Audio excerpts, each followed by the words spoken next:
When people ask you why you're a fan of professional wrestling, from this point on, all you have to do is legitimately look them in the face and say, why am I a fan of professional wrestling? And then proceed to show them NXT Takeover New York. Everything that this show was exactly what I was hoping it would be. Everything that this show was the true essence of what makes WrestleMania weekend special. Everything that this show was tonight is what WrestleMania is not. I don't want to sit here and sound like a broken record. These shows are incredibly difficult to sit here and review. I don't know what you guys want me to talk about. I really don't even know what I want to talk about. All I know is that this show was fucking amazing. Absolutely amazing in every sense of the word.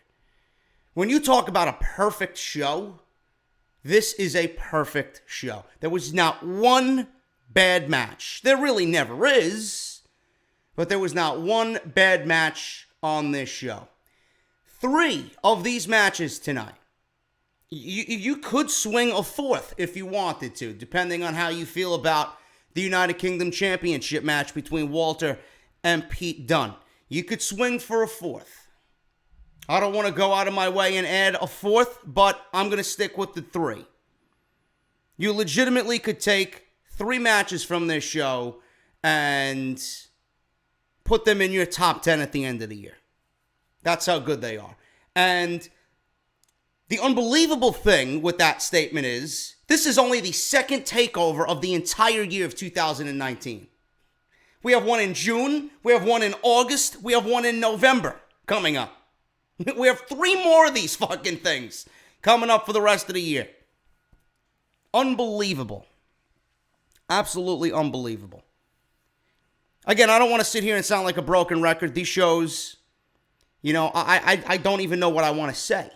I don't even have notes for this show. I do, but again, I don't. Because when I start watching these shows, it's like the notes take a back seat. Like, how am I supposed to talk about what happened in that main event tonight?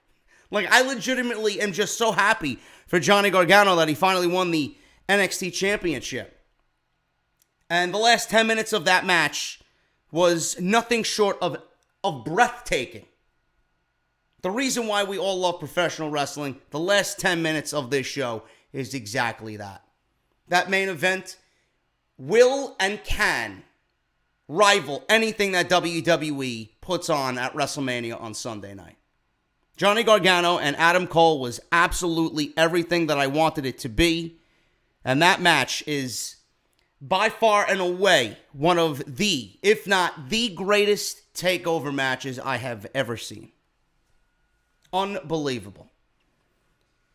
The tag team title match with Alistair Black, Ricochet, and the War Raiders, man. Can't go wrong with that either. I knew that match was going to fucking kick all sorts of ass, and that's exactly what it did. Velveteen Dream and Matt Riddle. I knew that match was going to be something to behold, and those guys did not let anyone down at the Barclays Center. A Velveteen Dream, Matt Riddle match. A lot of people were thinking about Matt Riddle coming out on top, remaining undefeated. We'll talk about that as well. Velveteen Dream stock rose. It went through the roof in New York at the Barclays Center. And that's the right decision as far as I'm concerned. Pete Dunn and Walter, you don't see matches like that all that often, man. That was a match in which 2 guys legitimately beat the ever-living shit out of each other for 25 minutes. And they had to follow the Velveteen Dream and Matt Riddle. And they did everything that they could to make sure that that crowd was fucking pleased by the end of that match. And I think they succeeded. The women, Shayna Baszler is absolutely untouchable. I don't know how this woman continues to win. Every time I mention this woman being called up to the main roster, she somehow always wins her matches. I am not talking about Shayna Baszler getting called up to the main roster anymore. Maybe I should, continue to talk so that she stays in NXT and she doesn't get thrown on Monday Night Raw in front of Vince McMahon. Very good match with the women as well for the Fatal 4-Way. And then Adam Cole and Johnny Gargano for the vacant NXT Championship. Man, I don't know. I don't even know how to attack this thing, man. Fucking absolutely breathtaking. When you talk about top takeovers of all time, man, you know, we said the same thing about New Orleans. We said the same thing about War Games. We said the same thing about Brooklyn last year. This one may very well be from top to bottom. After what we've seen from all 5 matches tonight, this one may end up being the greatest NXT takeover. Not only the greatest NXT takeover, but the greatest production that WWE has ever done.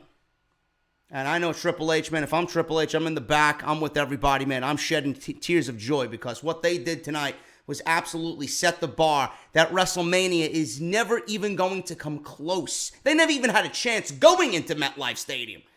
They absolutely will not even come close to what NXT did tonight as far as setting the bar for what this weekend means. That is the God's honest truth. We're going to go over everything tonight, where storylines go from here, what I thought of everything. We'll give you some highlights of the matches, the best that I can. This is your NXT TakeOver New York review for tonight, man. Unbelievable show. I am not in my office, so if there's a slight echo in the recording, I apologize. I will be back in the office for WrestleMania.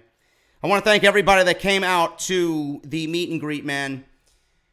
It was so humbling, and it was absolutely mind-blowing how many of you showed up to the meet and greet and actually sat and wanted to talk wrestling with me, man. It's just unbelievable how I do this thing called YouTube, and I do this thing called wrestling podcasting, and I feel like I make a difference, and it's still very weird to me, and it's still something that I really don't know how to fully embrace, you know, because I'm just like you guys, and, you know, the stories that some of you told me today, and, you know, the fact that I had people from all over, you guys from Australia coming on in, the UK, you guys here joining WrestleMania weekend, it's absolutely unbelievable, and I got to thank everybody that showed up. I got to thank Jason, Big Hodge Media, for showing up and doing his magic and working his cameras and bringing his guys over and just making it feel even more special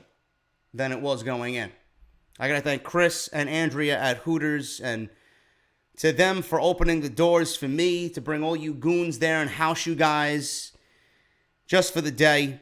It's so awesome. We're gonna do it again because it was so successful that there's no way that Hooters is not gonna want to do it again, man. We kicked ass there, and I thank you guys so very much for coming on out. And to top it off, we got this show tonight, which made it an unbelievable day. So thank you guys so very much.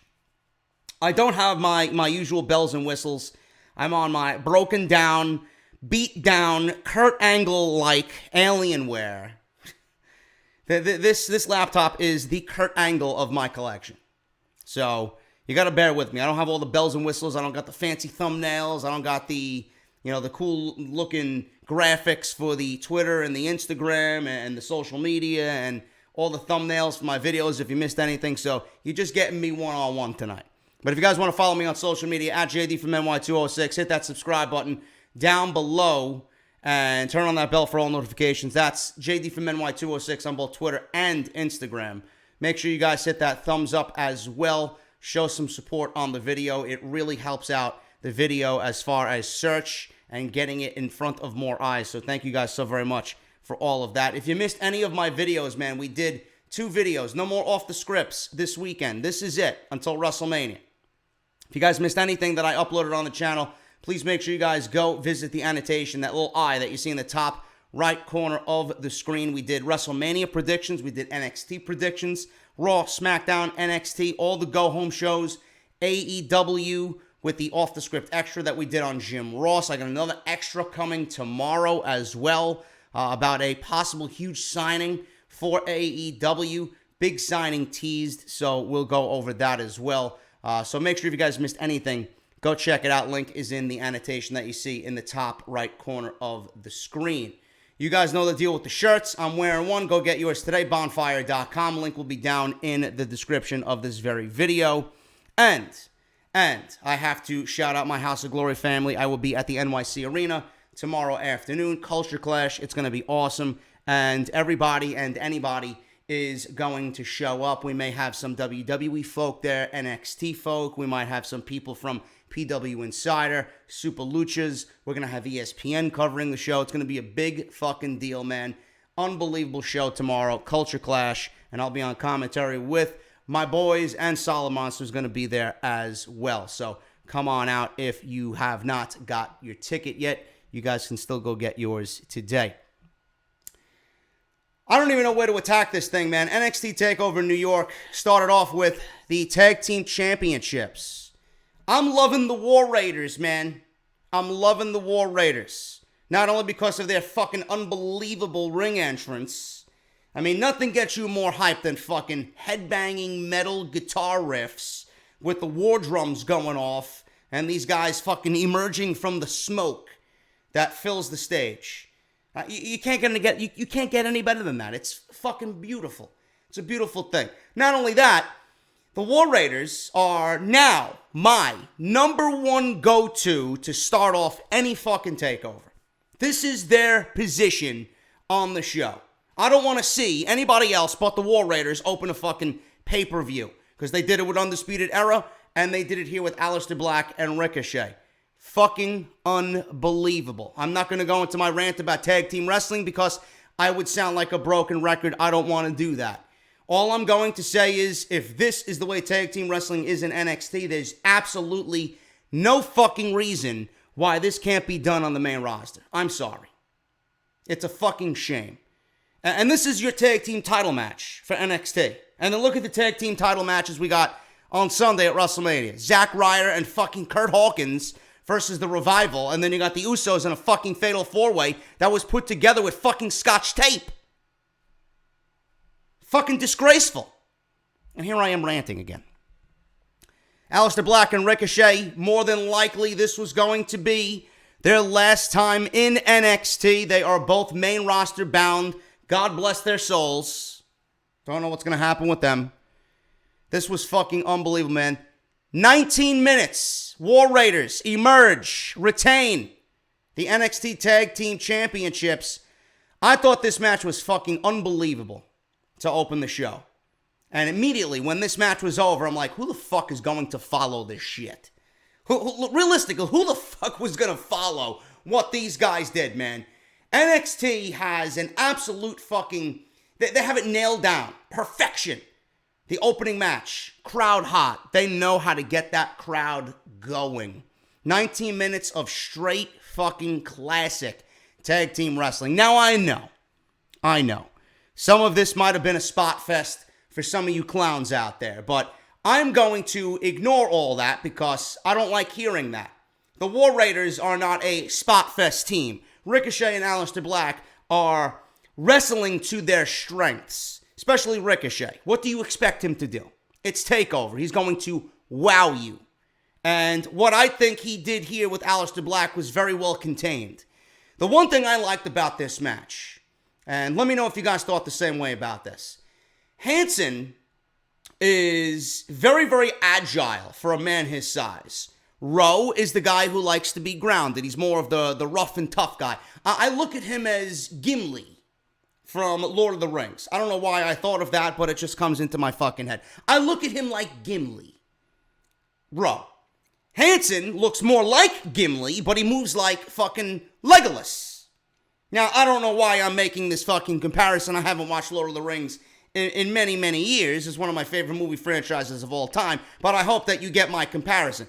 Rowe likes to be grounded, and Hanson is the guy who likes to fly around, even though he doesn't have to for a man that size. Alistair Black, a guy who flies in his own right, but is more of a striker and ground and pound, he was paired with Rowe through most of this match. And Hanson, just to kind of go against Ricochet, because Hanson is the guy who likes to fucking be agile with a man his size, and we all know what Ricochet likes to do. Their styles, even though they are vastly different in body size, Their styles complemented each other well, while Rowe and Alistair Black also complemented each other very well as well. And with Alistair Black and Ricochet, the War Raiders are two huge fucking men.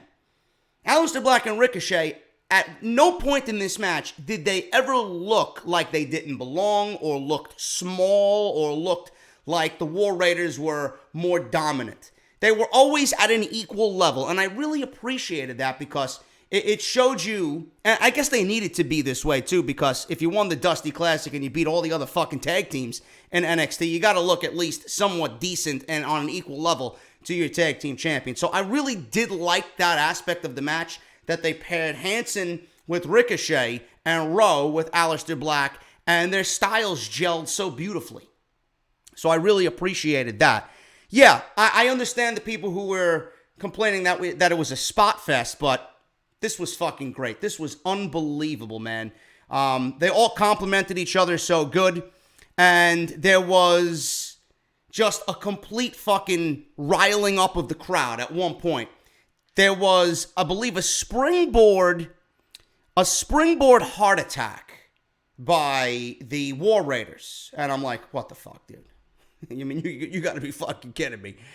Hanson springboards off the middle rope with Rowe, I believe it was on Ricochet, on his shoulders. Hanson jumps off the middle rope and does a fucking spinning lariat off the middle rope. Heart attack. Looked like a heart attack. They both pile on top of fucking Ricochet here to prevent him from kicking out.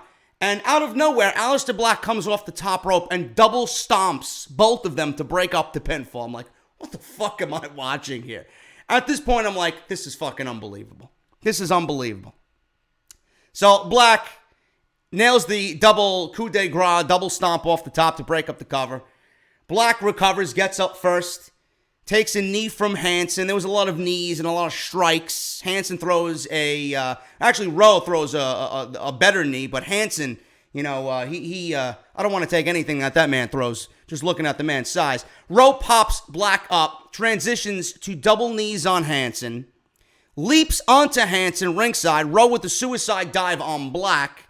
Ricochet with a corkscrew dive to Rowe on the outside. Hanson then up top, cannonball onto everybody outside. At this point, I'm LOLing because I just can't believe the fucking carnage that I'm watching unfold right in front of me. After the corkscrew, Hanson says, you know what? I'm going to one-up you. And that's exactly what I did, going back to what I stated, that Hanson and Ricochet were battling each other because they needed someone to complement Ricochet, and you thought that it was going to be Rowe because he's a smaller guy, but no. Hanson is the guy that loves to fly. So I love that. I really love that dynamic. So we got Rowe and Ricochet, who at this point are the legal men. They're in the ring, and they prevent the double count out. They beat the count. Ricochet and Rowe trade strikes. They are absolutely, they're completely out of it. Ricochet escapes an STO, super kick, tags Black in, who knees and then boots Rowe and Hanson. Rowe fires up, Black mass, tags in Ricochet, 630. Ricochet bounces 3 feet in the air, cover, and he kicks out. Then we get Black, who tries to block Hanson, and Hanson shoves Black into Ricochet to break up that last possible chance of them winning the match. They break up the pinfall, does the War Raiders. Ricochet wants another 630. Rowe rolls under. Hanson ducks a moonsault from Black to the outside. Rowe gets rolled in. Hanson takes a tag, eats a super kick from Ricochet. Ricochet then takes a double team. Hanson with a suicide dive to Black. Ricochet is set up for the fallout, which folded him completely in fucking half. And that was it. 1, 2, 3, and the War Raiders win an unbelievable tag team match. There was a 630, I believe, in this match where Ricochet also missed. And, man, I didn't really feel too jealous of Ricochet after that one, man. That looked fucking devastating. I don't think I've ever seen him, especially in the WWE, miss a 630. So the fact that he did his finishing move and fucking missed it and landed square on his back, man, that had to hurt like a bitch. That had to hurt like a bitch. War Raiders win in about 19 minutes. This match was fucking unbelievable. Post-match. Handshakes, hugs all around. Rowe and Black help Ricochet up to his feet. Hanson and Rowe put their titles in the ring. They lay them flat, and they praise both Ricochet and Alistair Black. Very emotional moments. Everybody was saying, thank you, Ricochet, and thank you, Alistair Black. You deserve it. I believe they were chanting. You seen Ricochet's eyes. That they were red. He was getting very emotional. And this was it for them. This was their final curtain call for the NXT universe. This was it. They're up to the main roster. And believe it. These guys are two superstars. We can only hope that they are as successful on the main roster as they are in NXT. And I really know why Ricochet is crying, because he knows he's going to Monday Night Raw. That's why he's crying.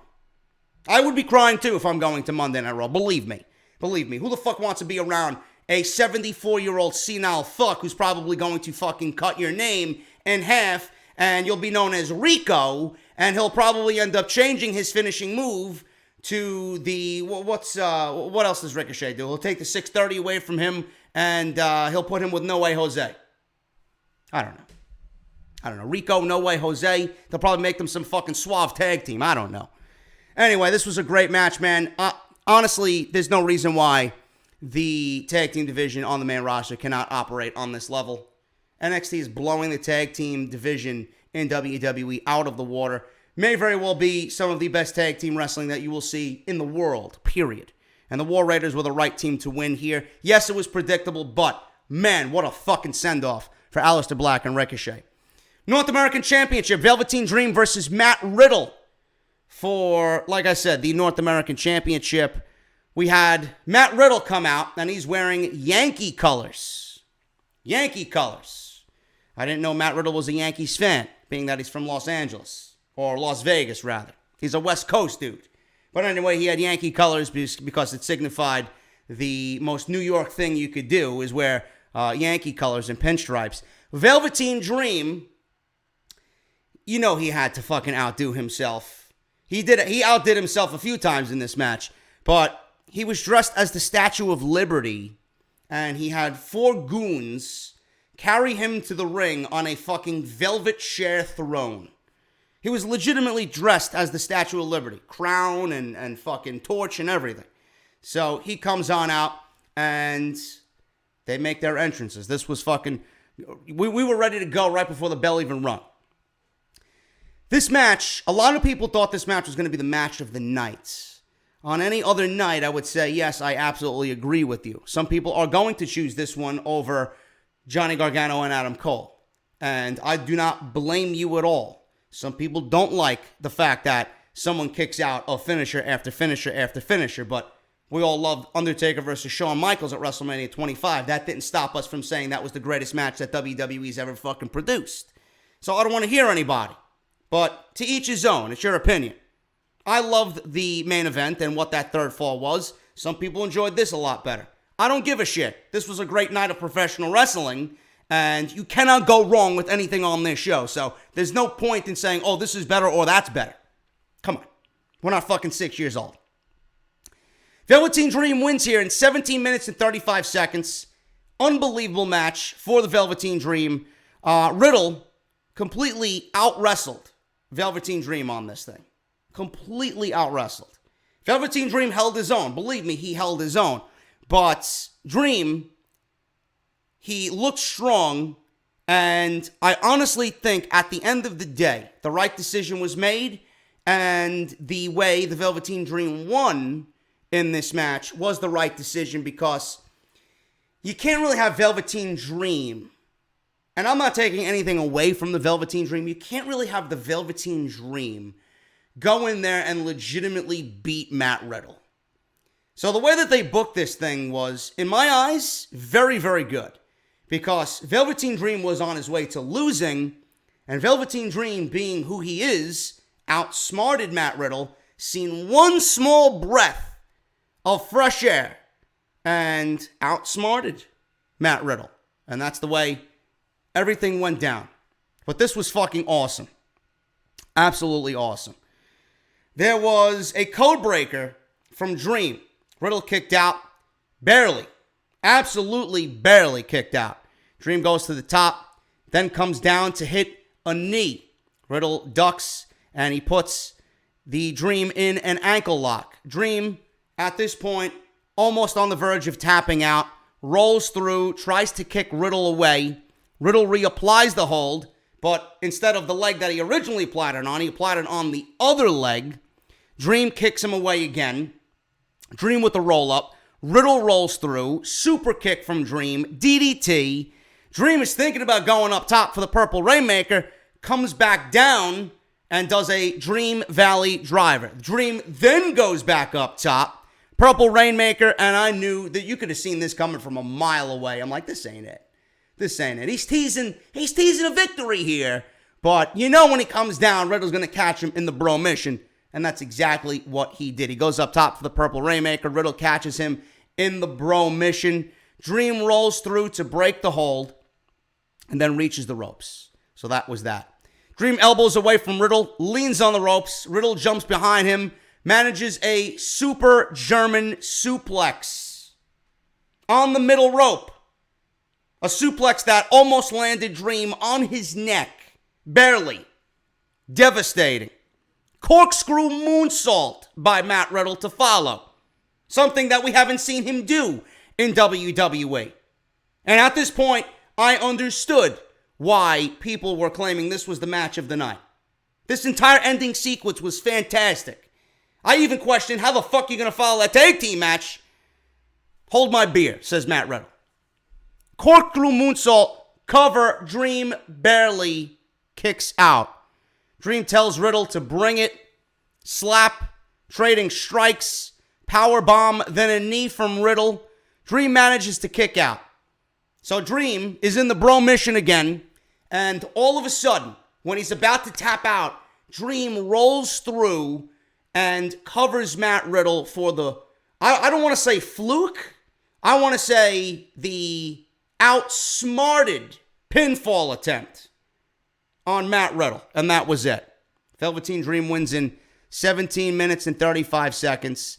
This was a much-needed win for the Velveteen Dream. You didn't make Dream go in there and get his ass handed to him. You kept him in the same vein that we've seen him, outsmarting guys, doing his charismatic things. He even broke out a fucking Hulk Hogan finger point in this thing. He hulked up.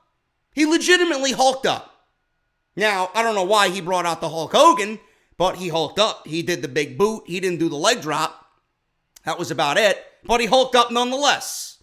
Now, not even that was enough to take down Matt Riddle early on. He ended up pulling out the victory anyway. But this was a perfectly booked match. Riddle was dominant through most of the match. Velveteen Dream was coming from behind, but he never looked bad.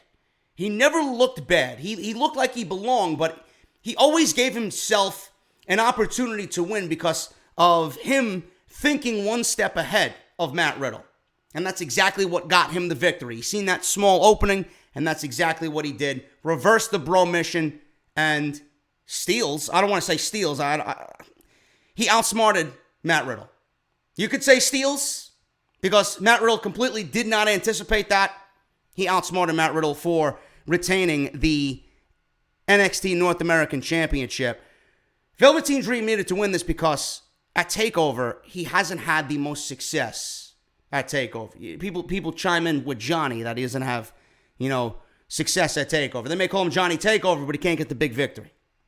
And the Velveteen Dream just won the North American Championship. So you can't give him the title and then have him drop it to Matt Riddle because Matt Riddle's the flavor of the fucking month in NXT. You can't do that. You can't do that.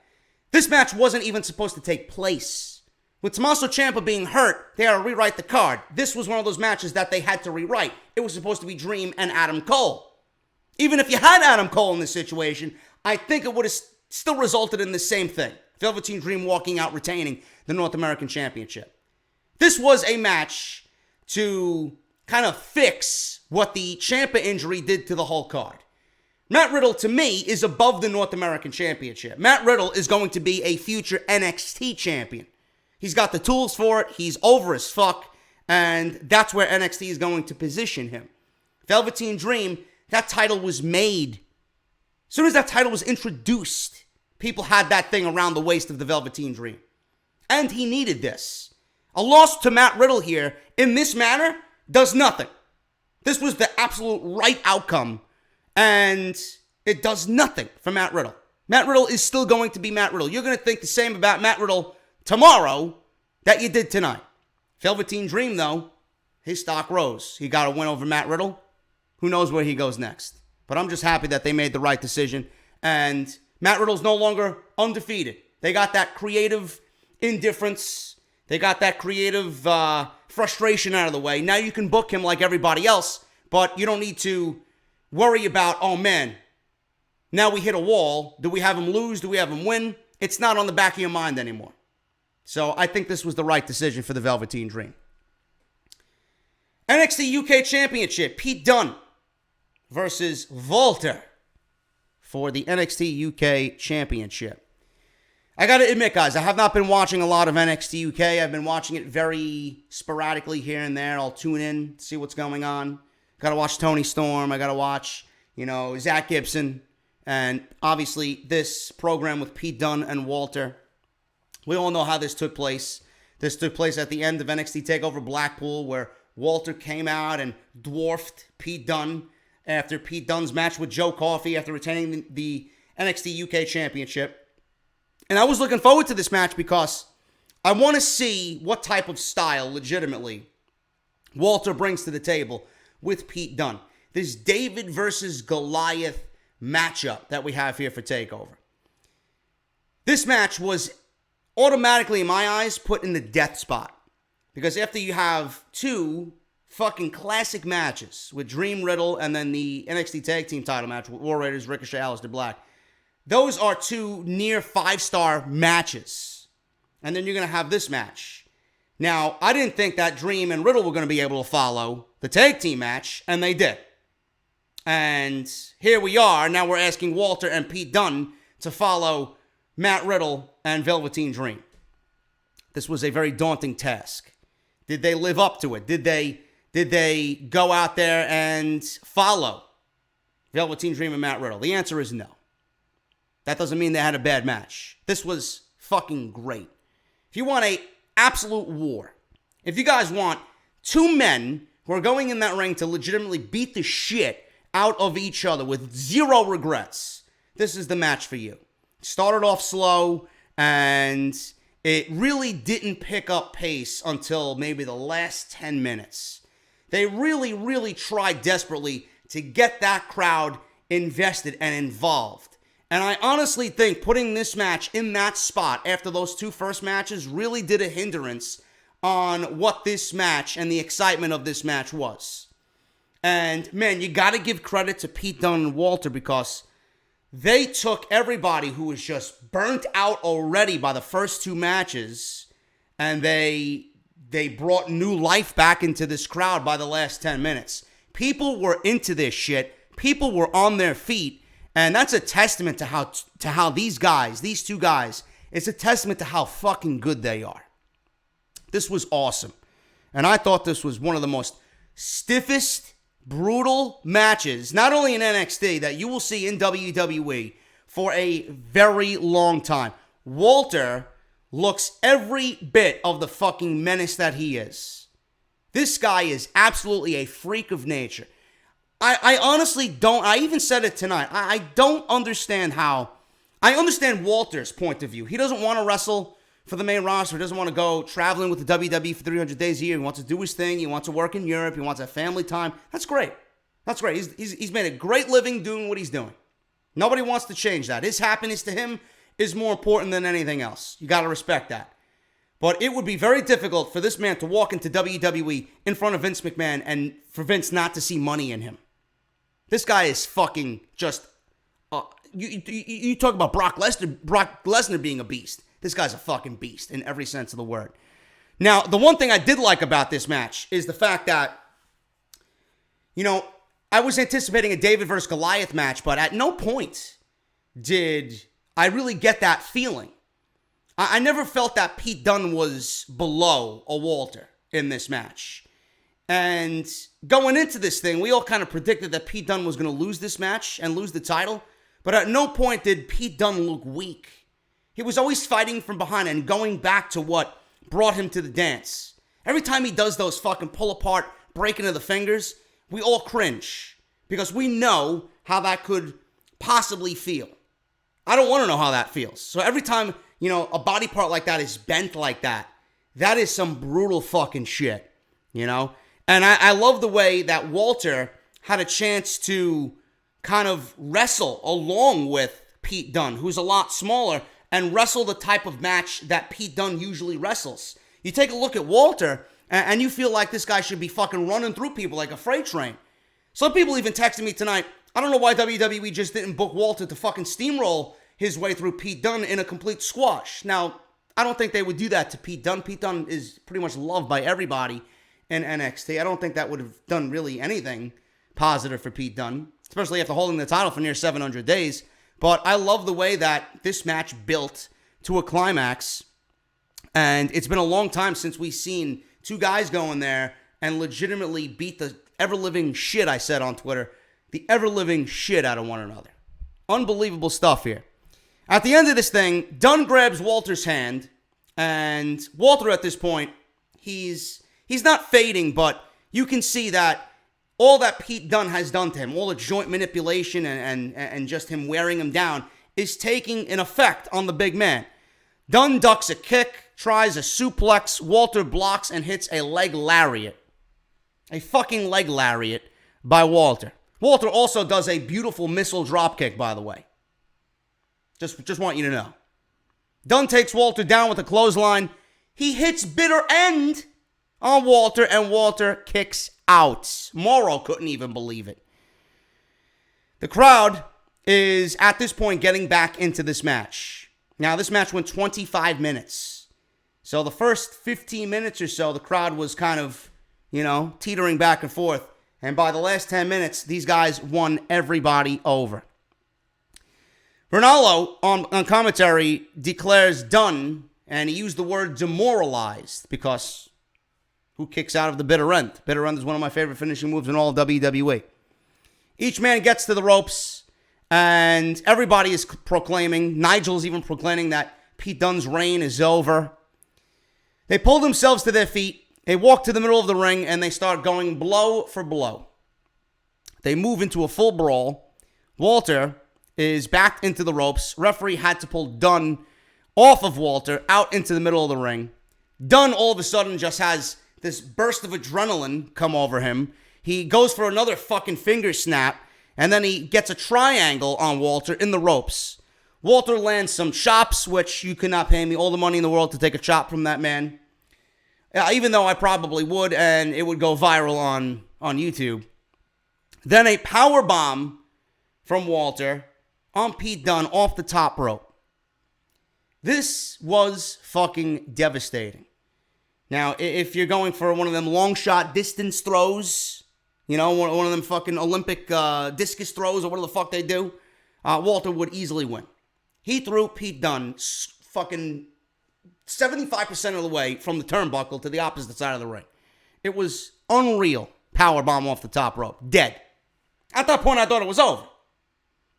Dunn rolls to the middle of the ring, and it was over because Walter decides to climb the top rope and come off the fucking top rope like King Kong jumping off the Empire State Building, and he delivers a picture-perfect big splash, and that's it. Walter wins the United Kingdom Championship. Took a little while to get the crowd behind it, but at the end of this thing, everybody in that fucking arena, 15K, appreciated the fucking 25 minutes that these two guys beat the shit out of each other. Great shit. Now, we all expected it. Now we'll see what happens here. My question is, who the fuck is taking that title off of Walter? He may hold it for 700 days of his own. Just seeing the fucking monster of a man he is. We'll see what happens.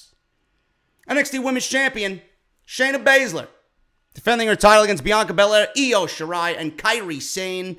Fatal 4-way for the NXT Women's Championship. This was, I don't want to say this is the worst match on the show, but realistically, it was the worst match on the show because it was still a very, very good match. Now, I do feel like the match was rushed, and I don't know why I felt that way, but for a Fatal 4-Way, I thought this was great. Now, I honestly would have done this match first and then the UK Championship. That's just me. But they opted to go in a different route with the ordering of the matches. I felt like this should have been the come-down match after Velveteen Dream and Matt Riddle instead of the UK Championship because of that kind of style and just knowing that there was going to be a lot of mat-based and kind of working each other over. I figured the women would be a nice come-down. Not too crazy, but given Io and Kyrie and all that, it would have been a nice, kind of shift into, I guess, a calm after the Matt Riddle and Velveteen Dream match.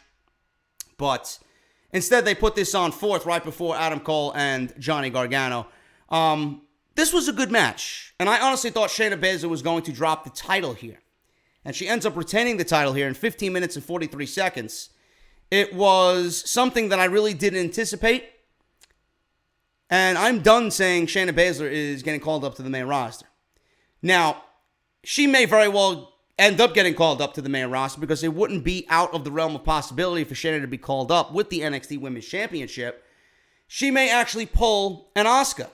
And maybe it's a situation where Raw and SmackDown are bidding for her services. She's part of the draft. She gets drafted. She's on Raw or SmackDown, and she has to relinquish the NXT Women's Championship. Instead of losing and then being called up in a very generic way, WWE wants to maintain Shayna Baszler looking strong going into her main roster debut, so they opted her to keep the title here and just have her pull an Asuka and maybe drop the title. We have a tournament or a battle royal or something like that to crown a new NXT Women's Champion. That's the kind of vibe I'm getting here. But if you ask me, keeping the title on Shayna really didn't do anything as far as Bianca Belair goes. Everybody wanted Bianca Belair to be the next in line, per se, for the women in NXT. This didn't do Bianca Belair any favors whatsoever. And I don't know if Bianca Belair is going to get another opportunity at the title because you had one once before in January and again here, WrestleMania weekend. I think that's enough for Bianca Belair. What I wanted to have happen was Bianca win the title and then go on to have a feud with Io and then Io and Kyrie. That would be the next natural progression in the women's division. Maybe a Candice in there because Shayna's getting called up. Candice LeRae, Johnny's wife, would get thrusted in there. Maybe we see some Deonna Purrazzo. I don't know. But that's where I would have went with this. And obviously WWE has big plans for Shayna Baszler. Now, if they're keeping Shayna Baszler strong, I'm thinking that she's going to have a major role after WrestleMania. If this is the case with Shayna being called up. And I made a prediction that if Becky wins the championships, which should be on Sunday night, and she's the Raw and SmackDown Women's Champion or the Unified Champion, I honestly think for her first feud, if Ronda is going away, her first feud would be perfect in Shayna Baszler. That's just my honest opinion there. But this was a very good match. There was nothing wrong with this match. Belair did a double KOD at the end of this thing on both Io and Kyrie Sane. A double KOD. Now, Baszler kicks Belair off. She goes for the Kirifuda clutch. Belair was absolutely just going crazy, desperate to try and get out of this thing. She was pulling Shayna's hair. She was trying to rake the eyes. Shayna just positioned her in a way that it was all over, and Belair had no chance at all, and she had no choice but to tap out. Just going around, trying to grab her hair, and Belair ended up tapping out. I honestly thought, and I don't know if you guys thought the same way, when Belair got the double KOD, I was looking mostly at her facial expression. She had this tears of joy type fucking facial expression, like she was going to fucking burst out crying. Legitimately, because I thought at that point, oh man, Shayna's not in the picture. She's on the outside. She's going to roll one of these guys over, Io or Kyrie, and she's going to get the fucking victory, and she's going to win the title. And this is going to be her reign as champion. Shayna said, no, bitch. I got you. And I'm going to tap you out again. You're no longer undefeated. Can't be claiming you're undefeated now. You didn't pass out. Goodbye. Tap out. Io Shirai and Kairi Sane, their interactions in this match were really fun. They were really fun, man. So fun that I am looking forward to seeing more of them one-on-one. Never mind being in the Sky Pirates. One-on-one. Now, a lot of people wanted Io to win this. I didn't think Io was ready for the title yet. They didn't really give Kairi the title coming out of the gate in NXT. And I honestly think when we get that standalone NXT TakeOver in June, that Io and Kairi are going to battle Sasha and Bayley for the women's tag team titles. That's why, or I would hope that's the reason why Io or Kairi didn't get the title here. Bianca was the right choice, but clearly they got major things planned for Shayna Baszler, and that's why she is right now on top of her game. There was a spot in this match where Bianca actually did use the hair whip in this match, by the way. Someone told me that, I think it was my buddy Jesse who told me that Bianca has not used the hair whip since Shayna got cut with the hair whip. Bianca broke it out on Kairi when she was going up for the big elbow drop. So that's that. That stopped that by her coming off the top rope. Bianca just swung at it. There was 2 instances in this match. This match was really fun. This was a good match. It just wasn't, something that's going to stand out by the end of the night. There was one moment in this match in the beginning where Bianca blew a kiss at Kairi Sane. Kairi caught it, and Kairi was crumpling it up, and she threw it at Io, and Io swung a baseball bat, an imaginary baseball bat, and she did one of these things. Like she hit the crumpled up kiss, and she hit it out of the park. Go fuck yourself, Bianca. There was an instance in this match, too, with Bianca and Baszler, where Shayna Baszler had Bianca's hair braid, and she was trying to pull her into the steel post, and Bianca put her foot on the post to block it, and she ended up pulling Shayna into the ring post. Man, did Shayna eat that fucking ring post, bro. Holy shit. So, at the end of this thing, it ended up being a fun match. I don't really understand the decision for Shayna, but I kind of do. And it doesn't look good for Bianca Belair. Where does she go from here? There's nothing else for Shayna to do. And I'm 100% certain that this woman's getting called up. 100% certain Shayna Baszler is getting called up to the main roster. We'll see what happens. Like I said, she might pull an Asuka, forfeit the title because she gets called up to Raw or SmackDown. By the way, before I forget, Kushida was in the crowd. They showed him signing a contract for NXT, and he was at the Barclays Center. He was the only one that they focused on as far as new recruits. They kept him secret. He was not photographed with the last class for February. They kept him hush-hush. They did, or it was reported that they, at WWE NXT, had Kushida at the Performance Center training, so they held him off for this event. Edge and his wife, Beth Phoenix, were in the crowd as well. That was right before the women's match, of course. Beth Phoenix is challenging for the WWE Women's Tag Team Championships on WrestleMania Sunday. Johnny Gargano and Adam Cole for the vacant NXT Championship. 2 out of 3 falls. There must be a winner. Now, I will say this about this match. I was looking forward to this the most out of anything. I was looking forward to this the most out of anything all weekend. By the time the third fall came, I and everybody else that I was talking to for the evening, people were texting me, they need to turn this shit up in the third fall, or this is not going to be what we envisioned. And Velveteen Dream and Matt Riddle is going to be match of the night. Johnny Gargano, I told the story on Off the Script on part 1. I met Johnny Gargano at an Evolve show in January, and I told him how much I loved his match with Almas at Philadelphia, Takeover Philadelphia. One of the best matches I have ever seen. And I told him when I met him, I'm like, Johnny, that match with Almas, one of the best things I've ever seen. Thank you for everything you've done in NXT. And I hope that you make the main roster and we continue seeing the success that we see from you. And thank you for everything that you've done with NXT and building NXT up to what it is today. You know, for being Johnny Takeover. And he thanked me. And, he says he gets it a lot with the Almas match. But he told me, and this was right before the TakeOver show in January in Phoenix, and I knew what he was talking about. He's like, oh, yeah? We're going to top that this year. Now, when he fought Ricochet, unbelievable fucking match. Going to be one of the best matches of the year, no question. But it did not come close to what Almas and Johnny did in Philadelphia. So, with him saying that he was going to try and top that this year, he came pretty damn close with Ricochet. He's got another opportunity here with Adam Cole. After one fall, I don't see it. After two falls, I don't see it. In the third fall, forget it. Unbelievable. Magic. Absolute magic. First fall went to Adam Cole. Cole drops a knee pad towards the end of the first fall. Gargano ducks. They trade covers here. Teasing super kicks.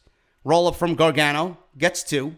Sunset flip from Gargano. Cole rolls through. Last shot. Out of nowhere. Boom.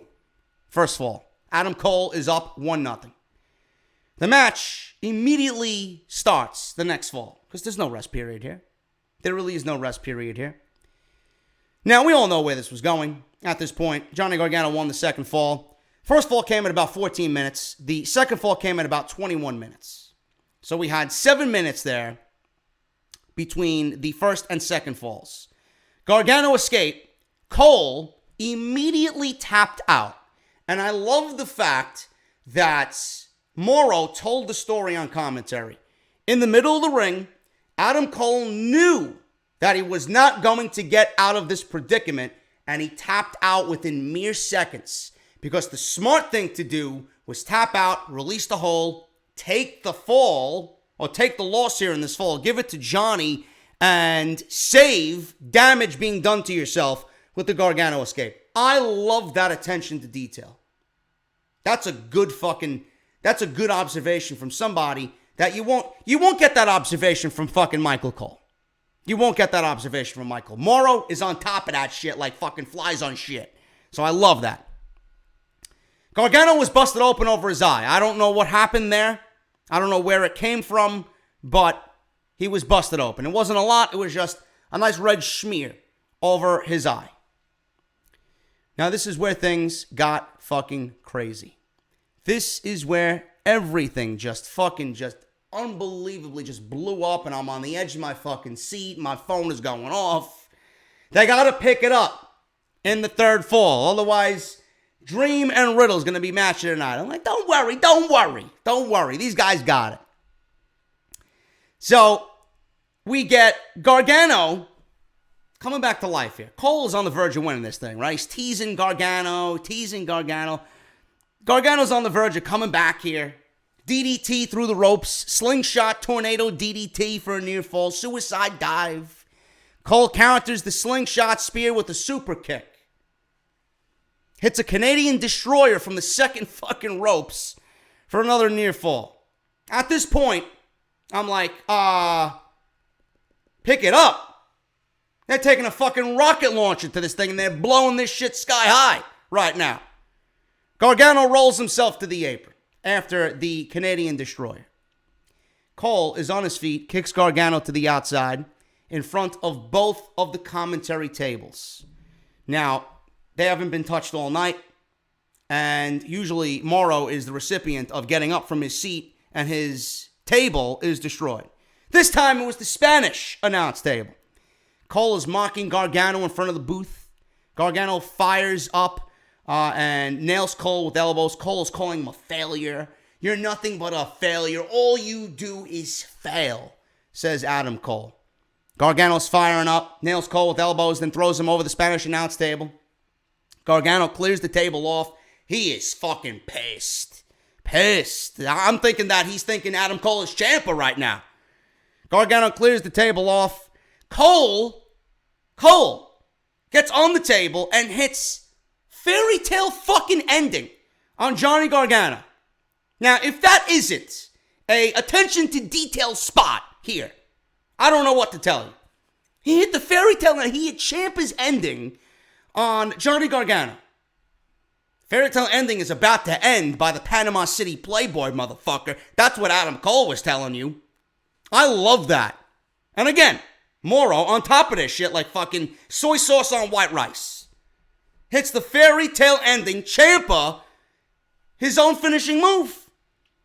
His best friend's finishing move. The ref runs out to the ring, or runs out of the ring to check on Gargano. Completely out of it. Nobody thinks he's going to win this at this point. Everybody wants Adam Cole. By the way, Adam Cole was we all knew he was going to be over. He was very over in Brooklyn. Dueling chants. He was actually more over than Johnny in the beginning of the match. And then by the end of this thing, it completely swung the other way. It went from mostly Cole, Gargano was being booed in the beginning of this thing, to kind of 50-50. You know, they were chanting Johnny wrestling, Adam Cole. And then by the end of this thing, Adam Cole was a complete heel because of what had happened at the end. And Johnny was the babyface that everybody was in love with. Ref runs out to check on Gargano. Gargano's completely done at this point. Cole rolls into the ring. Cole runs into the ring. And he's on his knees. And I swear to God, I don't know if you guys thought the same thing. Remember at WrestleMania 25 when The Undertaker dove over the fucking top rope, landed on the fucking cameraman, and he knocked himself out, and the referee was counting to 10. Michaels was in the ring telling the referee to count, and he was on his hands and knees praying, just to get a count out because he would beat The Undertaker's undefeated streak. I swear to God, I looked at Adam Cole in this exact situation, and I envisioned Undertaker at WrestleMania 25 with Shawn Michaels. In this role, I swear to God, I saw Shawn Michaels in Adam Cole in this moment from WrestleMania 25. Begging for the fucking referee to count because Johnny is out of it. Completely out of it. Cole rolls in the ring, demanding the ref to count. Ring the bell, it's over. Referee starts counting. Gargano makes it in by 9 9/10. By the way, Johnny was wearing Iron Man colors and theme for his Takeover wardrobe. And this is something that I actually mentioned on social media too. He mentioned, I've been waiting all my life to wear this outfit tonight, and I think tonight it is going to be quite fitting. We didn't know what he meant when he posted that on social media, but seeing that this match went fucking 40 minutes, Iron Man, Jesus fucking Christ, that's an understatement. Gargano barely makes it back in. Super kick, and Gargano somehow kicks out. At this point, I'm inching closer off my couch. Inching closer off the couch. Gargano barely moving after this completely. You know, Gargano, when he plays that lifeless fucking, just completely out of it, babyface, and he's just there, and you think the man is fucking legitimately dying, man. Nobody does it better. Nobody does it better. Gargano kicks out. Barely moving after that, Cole drops another knee pad. Gargano counters the last shot with a super kick. Cole has one of his own. Gargano escapes, but Roderick Strong comes down, jumps the railing, jumps on the apron. At this point, I'm like, here we go. Honestly, at this point, I completely forgot about Undisputed Era. We were so invested in this thing, we completely forgot about Undisputed Era. How the fuck can we forget about these three delinquents on the outside? Roderick Strong jumps on the apron. Gargano knocked him down. Gargano escaped. Strong distracts the ref so he doesn't see the tap out. At this point, Adam Cole's tapping out. O'Reilly in the ring. I swear to God, is another fucking vision. O'Reilly got in the ring. He's dancing around like he's looking around like I'm about to do something evil and dastardly. He reminded me of fucking Repo Man. He looked like a fucking bandit about to commit a heinous act. That's what he looks like. Kyle O'Reilly and Bobby Fish attack Gargano, and they deliver their finishing move, the high-low. O'Reilly and Fish hit high-low, but the referee at this point was knocked out of the ring. The referee at this point was knocked out of the ring. O'Reilly and Fish attack Gargano. The referee took a bump in the middle of this thing. So they hit high-low. Strong rolls the referee back in, goes for a cover. Crowd is going crazy. Gargano kicked out somehow. Undisputed Era on the outside, can't believe it. Gargano backdrops Cole over the ropes, takes out all of Undisputed Era, then takes out all three guys by himself. I believe he might have super kicked Roderick Strong, and then he DDT'd the other two guys. It was crazy. It was all over the fucking place. I don't even remember what he did. He did a draping tilt-the-world DDT off the fucking barricade on Bobby Fish. Took out Kyle O'Reilly in the same fucking move. Now, I understand that some people would think, oh, no, this is overbooked nonsense. But I'm loving every single fucking aspect about this shit so far. He gets back in the ring. 2 super kicks to Gargano. 1 in the face, 1 in the back of the head. Last shot, Gargano kicked out again. Again, kicks out of the last shot. Gargano ducks another last shot. Gargano escaped. Cole almost gets to the ropes. Gargano rolls through, applies the Gargano escape in the middle of the ring, and Adam Cole finally taps out. 38 minutes of an unbelievable match. The first fall was okay. The second fall really got things going. Consider the first fall the first gear, the second fall the second gear, and man, they shifted this thing into the fucking 10th gear by the end of that third fall, man. You want a wrestling match that is going to give you the fucking raw emotion of why we love this fucking sport. No matter how overbooked it is this match right here. Did they top Almas? Did Johnny live up to what he told me personally when I met him at a meet and greet at an Evolve show in January? Did they top Almas?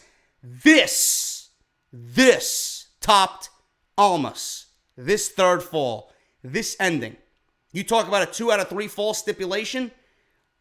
It is going to be almost near impossible for WWE to do anything that outshines this at WrestleMania. This was unbelievable. He won the NXT Championship. I had a feeling he was going to win the NXT Championship. If Cole ended up winning the title, I would not have been surprised. But there needed to be a payoff. It went from Ciampa to Johnny. That is the natural progression of the NXT Championship. Ciampa's not going to be in the discussion for well over a year. Johnny needed a payoff. You can't leave him hanging. The right decision was giving Johnny the title. Did we sweat it out? Did they let us fucking sweat? Absolutely. Was it worth every fucking minute of it? Absolutely. Candice came out to celebrate with him. This match, Iron Man. 38 minutes. No wonder why he wore the fucking Iron Man outfit. Post-match, Candice comes out, celebrates with Johnny. He's walking up the ramp. He's celebrating with his family, hugs his dad. Emotional moment. He walks up the ramp. And at this point, I'm hoping something happens. Because you know with these takeover shows, the fucking end credits, that little copyright fucking thing shows them in the bottom of the screen. I'm like, who the fuck's going to come out? I was waiting for somebody to come out and attack Johnny Gargano after this fucking beautiful moment. Out comes Ciampa. He's like, no. I may be out for a year, but hold that copyright logo for a second, bro. I got something to do here. So he comes out, neck brace and all. He's wearing his t-shirt. And I'm like, man, what is he going to do? Is he going to attack him? But no. He didn't have any crutch. He stood there. And Johnny's reaction was like, people were like, oh shit. You heard the crowd physically react because they seen him walk while Johnny didn't know what was going on behind him. And Johnny looks at Candice and he's like, he's behind me, isn't he? So he turned around. Ciampa was there. And they all hug. All 3 of them hug and embrace. And I don't know what Johnny said to Ciampa, but it had to be along the lines of, I know what you did for this title and what happened and how you had to give it up or in the manner you gave it up. I'm going to do you proud. I'm going to make you proud by holding this title until you come back. Maybe Johnny wanted to stay in NXT. Just for the simple fact that he knew what happened to Ciampa, was fucking so sad. And maybe Johnny wanted to stay in NXT to fucking hold the title until Ciampa gets back because that's just the natural way of things. That title would not have looked good on anyone else after what Ciampa did with it. Johnny needed the championship, and in Johnny's eyes, he was the natural successor to that title. And they're best friends. It just makes sense. And now with Ciampa, I don't know what the fuck they're going to do with him. Obviously, he doesn't factor into anything right now. He could be a babyface all he wants. After what we've seen on that 12-minute documentary that he did, documenting his neck injury, he could be the biggest babyface all he wants. He could do whatever the fuck he wants in the time he's recuperating. That was a great moment. And there was no better moment to end the show than with that man coming out, neck brace and all, hugging his best friend, hugging his wife's best friend, his best friend's wife, rather, and just going off the air like that. I loved everything about this show. It's impossible for WrestleMania to even come close to this. They can't do it. They can't do it. This is a show that we all are going to go back and watch time and time and time again. I firmly believe that. And when I said on Friday, or Thursday rather, with Off the Script, that NXT is going to set the bar that WrestleMania will not be able to touch, what happened? They proved you and me and everybody else exactly why they are the fucking standard bearer for everything that is pro wrestling here in the United States, man. I don't give a shit you call me a cocksucker or not, or Johnny Mark, or Champa Mark, or this Mark, or that Mark. Undeniably, one of the best shows that WWE has ever fucking stamped their logo on. Might as well go down as one of the greatest takeovers, if not the greatest fucking takeover that has ever been produced. You had 3 fucking 5-star classics on this show. A 4th in Pete Dunn and Volta, which was a easy 4-star. And then a women's championship match that was a good 3.75. But a match that has 3 5-star classics, a 4-star, or upwards of 4-star, 4.5-star, and then you got the women's match. All in all, I think that's a fucking thumbs up show. I'm getting out of here, guys. Thank you so very much. I went about an hour. Didn't really want to go that long. Hope you enjoyed the review anyway. Let me know what you guys think down below, and I will be back in my normal setting on Sunday. Sorry for the makeshift review here. I got my fucking laptop screaming at me. It's nothing but a big buzzing sound, and it's just awful looking and slow, and by the end of this thing, the video is probably going to come out all shitty anyway, but whatever, man. Hope you guys enjoyed the review. If you did, please hit that thumbs up, and I will be back, like I said, on Sunday at my normal office, WrestleMania. We got 23 hours of WrestleMania on Sunday night. I think there's about 78 matches on Sunday night. I don't know what the fuck I'm going to do. I already sworn off alcohol, nothing but coffee for the rest of the fucking weekend, and that is going to be my WrestleMania promise, because I have to find some way to stay awake. Anyway, guys, thank you so very much. Follow me on social media, at JD from NY206, both on Twitter and Instagram. Hit that subscribe button. Hit the thumbs up, like I said. And if you missed anything that I uploaded on the channel, please go and check it out. Link is in the annotation that you see in the top right corner of your screen. I'm getting out of here, guys. Thank you so very much, and thank you to everybody that showed up at the meet and greet at Hooters. I will see you all right back here on the channel for Sunday, WrestleMania 35. I'll talk to you guys later.